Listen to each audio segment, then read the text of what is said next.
السلام علیکم ورحمۃ اللہ وبرکاتہ۔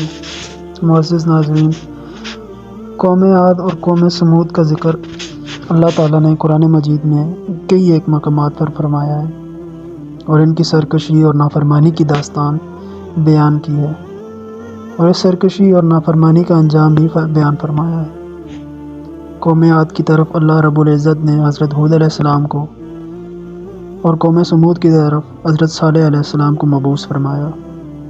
قوم سمود بتوں کی پرستش کرتی اور انہیں اللہ کے ساتھ شریک گردانتی تھی۔ اللہ تعالیٰ نے انہیں حضرت صالح علیہ السلام کو ان کی ہدایت اور نصیحت کے لیے منتخب فرمایا۔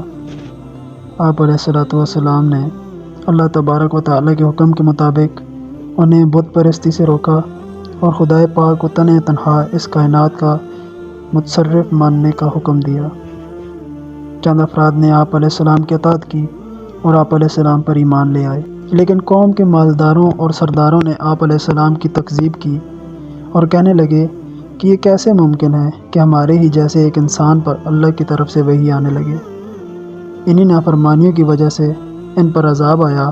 اللہ تعالیٰ نے ان کے تمام غرور سرکشی کو ختم کر ڈالا اور ہمیشہ ہمیشہ کے لیے انہیں عبرت کا نشان بنا دیا۔ حضرت صالح علیہ السلام اپنی ذمہ داری پوری کرنے میں مشغول رہے اور لوگوں کو اللہ کی وحدانیت کی دعوت دیتے رہے۔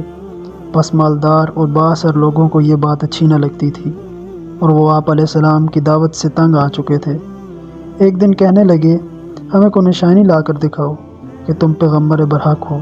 پھر حضرت صالح علیہ السلام سے اس کی نشانی کے طور پر یہ طلب کیا کہ پہاڑ سے ایک حاملہ اونٹنی ظاہر ہوئی جو ہمارے سامنے بچے جنے، اگر ایسا ہوا تو ہم تم پر ایمان لے آئیں گے۔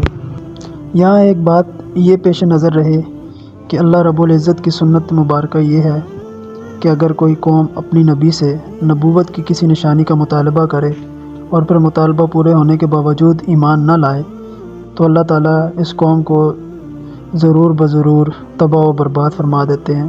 یہی کچھ قوم سمود کے ساتھ ہوا کہ اللہ نے ان کے مطالبے پر پہاڑ سے اونٹنی نکالی، لیکن انہوں نے پھر بھی ایمان لانے سے انکار کر دیا۔ واقعہ کچھ اس طرح ہوا کہ جب اللہ تعالیٰ نے اونٹنی کو پہاڑ سے نکالا تو اسے دیکھ کر کچھ لوگ ایمان لے آئے اور باقی کفر و عناد پر جمع رہے۔ پھر حضرت صالح علیہ السلام نے انہیں حکم دیا کہ ایمان تو تم نہیں لاتے، لیکن اب خیال ہی رہے کہ اس اونٹنی کو کسی قسم کا نقصان پہنچانے کی ہرگز کوشش نہ کرنا، ورنہ پھر اللہ تعالیٰ کے عذاب سے تمہیں کوئی بچانے والا نہ ہوگا۔ ادھر اس اونٹنی کی یہ حالت تھی کہ جب وہ پانی وغیرہ پینے کے لیے جاتی تو قوم کے جانور اس سے ڈرتے تھے اور بھاگتے تھے، اس لیے حضرت صالح علیہ السلام نے ایک دن اونٹنی کے پینے کے لیے مقرر کر دیا اور ایک دن قوم کے جانوروں کے لیے۔ اب جس دن اونٹنی کی باری ہوتی تو وہ اور اس کا بچہ پانی پیتے، اور جس دن قوم کے جانوروں کی باری ہوتی اس دن اونٹنی دودھ دیتی، جس سے پوری قوم فائدہ اٹھاتی تھی۔ لیکن اس بدبخت قوم کو یہ بات اچھی نہ لگی اور اس باری باری والے معاملے سے تنگ آ کر انہوں نے اونٹنی کو ہلاک کرنے کے منصوبے بنانا شروع کر دیے، لیکن کسی کو ہمت نہیں پڑتی تھی کہ وہ ایسا کر گزرے۔ آخر کار دو بدبخت آدمی اس بات پر تیار ہو گئے کہ وہ اونٹنی پر چھپ کر حملہ کر دیں گے، اور پھر رات میں چند لوگ حضرت صالح علیہ السلام اور ان کے اہل و عیال کو بھی قتل کر دیں گے۔ لیکن جب انہوں نے اونٹنی پر حملہ کیا تو اللہ تعالیٰ نے حضرت صالح علیہ السلام کو اس سے اور ان لوگوں کے منصوبے سے باخبر کر دیا۔ تب حضرت صالح علیہ السلام نے فرمایا، آخر وہی ہوا جس کا مجھے خوف تھا، جس چیز سے میں تمہیں روکا تھا تم لوگ نہ مانے۔ اب خدا کے عذاب کا انتظار کرو جو 3 دن کے بعد تم کو تباہ کر دے گا۔ آخر کار ایسا ہی ہوا۔ اگلی صبح ہی سے عذاب کے آثار نمودار ہونا شروع ہو گئے اور ان کے چہرے زرد پڑ گئے، اور دوسرے دن ان سب کے چہرے سرخ، اور پھر تیسرے دن مکمل سیاہ ہو گئے، اور پھر تیسرے دن ایک خوفناک چیخ نے ان کو ہمیشہ ہمیشہ کے لیے ختم کر دیا۔ اور اس چیخ کی ہولناکی کو قرآن کریم نے مختلف الفاظ سے تعبیر فرمایا ہے کہ صاعقہ، کڑک دار بجلی، اور کہیں رجفہ، زلزلہ ڈال دینے والی شے، کہیں طاغیہ، دہشت ناک، اور کہیں صیحہ، چیخ۔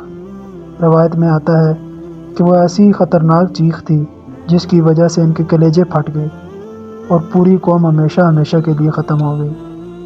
یہ ہے اپنے نبی کی تعلیمات پر عمل سے انکار کا نتیجہ۔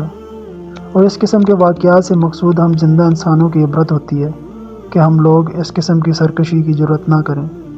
اللہ تعالیٰ نے ہمیں قرآن مجید میں پچھلی قوموں کے واقعات اور ان کی غلطیوں سے باخبر کیا ہے تاکہ ہم اس کا شکار نہ ہو جائیں، لیکن افسوس ہے کہ ہم پھر بھی سبق حاصل نہیں کرتے۔